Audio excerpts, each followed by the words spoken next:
Kita lanjutkan pembahasan tentang manajemen keuangan dalam aktivitas manajemen internasional, yaitu sub pembahasan resiko nilai tukar mata uang. Ya. Kita mengenal ada 3 resiko nilai tukar mata uang. Yang pertama transaction exposure atau resiko transaksi, kemudian translation exposure atau resiko translasi, dan yang ketiga economic exposure atau resiko ekonomi. Ya. Perbedaan ketiga resiko ini dijelaskan sebagai berikut.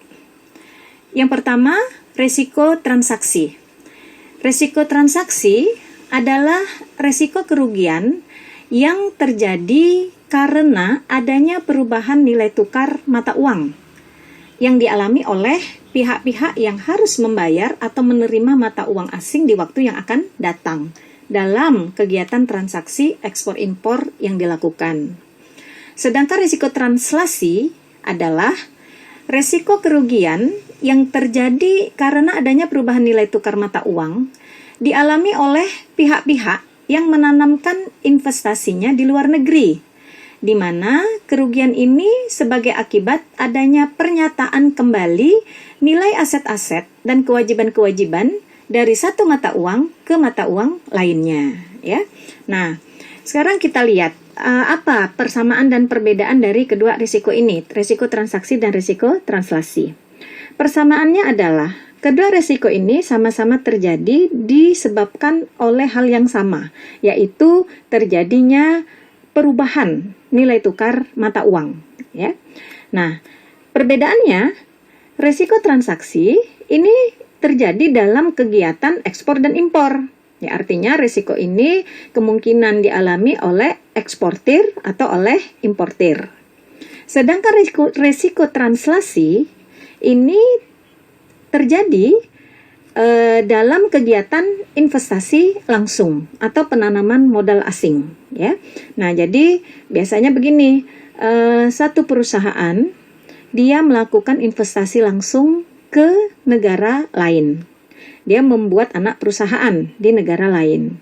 Nah, cabang perusahaan atau anak perusahaan ini pada awal investasi memiliki nilai aset.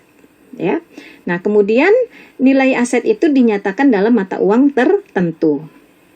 Pada akhir tahun, umumnya perusahaan induk itu mengharuskan setiap anak perusahaan yang ada di berbagai negara untuk menyampaikan laporan nilai aset. Nah, di sini yang dimaksud dengan risiko translasi, nilai aset pada awal investasi yang dimiliki anak perusahaan itu ternyata mengalami penurunan pada akhir periode atau pada akhir tahun. Nah, itulah maksud dari risiko translasi. Ya. Nah, untuk lebih jelasnya kita coba langsung pada contoh berikut. Ya. Contoh pertama ini menjelaskan tentang risiko transaksi. Perusahaan Indonesia mengimpor dari Amerika. Nilai transaksinya sebesar 80.000 US dollar. Saat itu, ya, jadi saat kesepakatan dilakukan, ya, kontrak dilakukan, 1 US dollar sebesar 10.000 rupiah. Nah, kemudian kontrak pembayaran itu disepakati dilakukan secara open account 2 bulan setelah barang dikirimkan. Jadi importir baru akan membayar, importir yang di Indonesia ini akan melakukan pembayaran setelah 2 bulan barang dikirim oleh eksportir dari Amerika. Nah, pertanyaannya, berapa besarnya kerugian transaksi jika pada saat pembayaran dilakukan, rupiah mengalami depresiasi terhadap dolar? 1 US dollar menjadi 12.000 rupiah. Ya. Jadi maksud depresiasi itu adalah penurunan nilai tukar mata uang. Ya. Sebelumnya 1 US dollar sebesar 10.000. Untuk mendapatkan 1 US dollar kita membayar 10.000 rupiah. Lalu terdepresiasi, turun nilai tukarnya menjadi 1 US dollar 12.000. Untuk mendapatkan 1 US dollar, semakin banyak rupiah yang harus kita keluarkan, yaitu 12.000. Nah, itu maksudnya terjadi penurunan nilai tukar rupiah. Ya. Nah, sekarang berapa besarnya kerugian? Kita lakukan perhitungan dengan langkah berikut. ya. Saat kontrak dagang, nah itu nilai tukar rupiah terhadap US dollar sebesar Rp10.000. 1 US dollar Rp10.000. Nilai transaksi tadi disebutkan sebesar 80.000 US dollar. Ya, itu dinyatakan dalam mata uang US dollar. Ya. Nah, nilai transaksi 80.000 US dollar ini kemudian kita coba konversi ke dalam mata uang rupiah dengan nilai tukar 10.000. Jadi pada saat kontrak itu nilai transaksi kalau dirupiahkan adalah sebesar 800 juta rupiah, ya. Nah, kemudian saat jatuh tempo pembayaran, nilai tukar rupiah tadi ternyata mengalami depresiasi, ya. Yang tadinya 1 US dollar Rp10.000, kemudian terdepresiasi rupiahnya menjadi 1 US dollar Rp12.000, ya. Nah, jadi nilai transaksi yang 80.000 US dollar tadi kita coba rupiahkan, kita konversi dalam bentuk rupiah dengan mengikuti nilai tukar 1 US dollar Rp12.000 itu menjadi 960 juta rupiah. Ya, jadi yang dibayar kalau dalam bentuk rupiah adalah 960 juta rupiah. Nah, sehingga nilai transaksi, kerugian transaksi yang dialami importir Indonesia itu sebesar, nah tinggal diselisihkan, ya.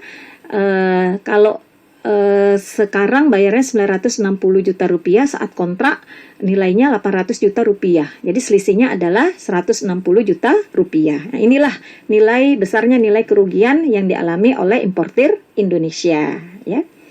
Nah, kita lanjutkan pada contoh yang kedua. Ini contoh tentang risiko translasi, ya. Suatu perusahaan Kanada melakukan investasi ke Indonesia.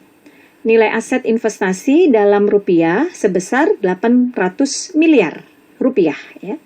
Saat itu, nilai tukar rupiah terhadap US dollar adalah 1 US dollar sebesar Rp10.000. Pada akhir tahun, perusahaan induk di Kanada mengharuskan perusahaan cabangnya di Indonesia membuat laporan keuangan termasuk laporan kepemilikan aset dalam mata uang US dollar. Nah, pada akhir tahun ini ternyata 1 US dollar itu terjadi depresiasi rupiah, di mana 1 US dollar menjadi Rp13.000. Ya, jadi semakin banyak rupiah yang harus kita keluarkan untuk mendapatkan 1 US dollar, ya. Jadi nilai tukar rupiah itu turun pada akhir tahun. Nah, pertanyaannya, berapa besarnya kerugian translasi yang dialami perusahaan cabangnya di Indonesia, ya? Nah, jadi pada awal, dari contoh ini, awal investasi nilai asetnya adalah 500 miliar rupiah. Jadi dinyatakan dalam rupiah, ya. Nah, kemudian pada akhir tahun kita melihat nilai aset yang 500 miliar tadi ternyata begitu dikonversi menjadi US dollar sudah berubah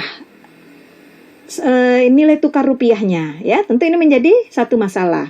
Nah, harus dilaporkan dalam mata uang US dollar karena itu sudah ketentuan dari perusahaan induk yang berada di Kanada, ya. Nah, sekarang kita lihat bagaimana perhitungannya. Ya, saat investasi nilai tukar rupiah terhadap US dollar 1 US dollar 10.000. Nilai investasinya adalah dinyatakan dalam rupiah yaitu 500 miliar rupiah. Nah, 500 miliar rupiah ini, ya, pada saat awal investasi kalau kita nyatakan dalam US dollar itu berarti sebesar 50 juta US dollar, ya. Kita bagi dengan 10.000. Nah, kemudian ketika diharuskan membuat pelaporan, ya, kita kalkulasikan kembali nilai aset tadi. Nah, nilai aset yang 500 miliar rupiah tadi ternyata harus dikonversi menjadi US dollar. Itu instruksi dari perusahaan induk. Jadi, kita harus menyatakannya dalam US dollar. Nah, sekarang yang 500 miliar tadi, ya, kita bagi dengan kurs saat ini, yaitu 1 US dollar 13.000, sehingga nilai asetnya dalam US dollar menjadi 34,46 juta US dollar, ya. Terjadi penurunan, ya. Tadinya 50 juta saat 1 US dollar 10.000, sekarang menjadi 34,46 juta saat 1 US dollar 13.000 rupiah. Jadi kerugian transaksi yang dialami cabang perusahaan Kanada tersebut di Indonesia adalah sebesar 11,54 juta US dollar. Ya, kita selisihkan awal dengan nilai aset awal investasi dengan nilai aset akhir investasi pada mata uang US dollar. Ya. Nah, demikian contoh dari perusahaan transaksi. Resiko yang ketiga adalah resiko ekonomi. Nah, resiko ekonomi ini maksudnya resiko kerugian besar signifikan yang dihadapi perusahaan. Hal ini terjadi karena perusahaan tidak melakukan upaya-upaya yang serius dan maksimal untuk mengatasi kerugian akibat adanya fluktuasi nilai tukar yang terjadi. Nah, sehingga terseretlah dampaknya ini hingga menjadi masalah di berbagai bidang fungsional atau di berbagai unit kerja, baik pemasaran, operasional, produksi, SDM, keuangan, dan bidang-bidang kerja lainnya. Jadi misalnya masalah itu dalam hal laba yang turun, penjualan turun, karyawan mau tidak mau harus di PHK, turunnya kualitas layanan karena biaya untuk mendukung kualitas layanan itu membengkak, terjadi pemborosan ya, sehingga sulit untuk standar kualitas yang lebih baik. Kemudian keterbatasan pasokan persediaan, tidak mampu membayar hutang dan hal-hal lainnya ya. Itu beberapa contoh resiko ekonomi yang dialami oleh perusahaan ya. Nah, demikian yang bisa disampaikan terkait tentang risiko yang dihadapi akibat adanya perubahan nilai tukar ya. Semoga informasi yang disampaikan tadi bisa bermanfaat. Akhir kata, assalamualaikum warahmatullahi wabarakatuh.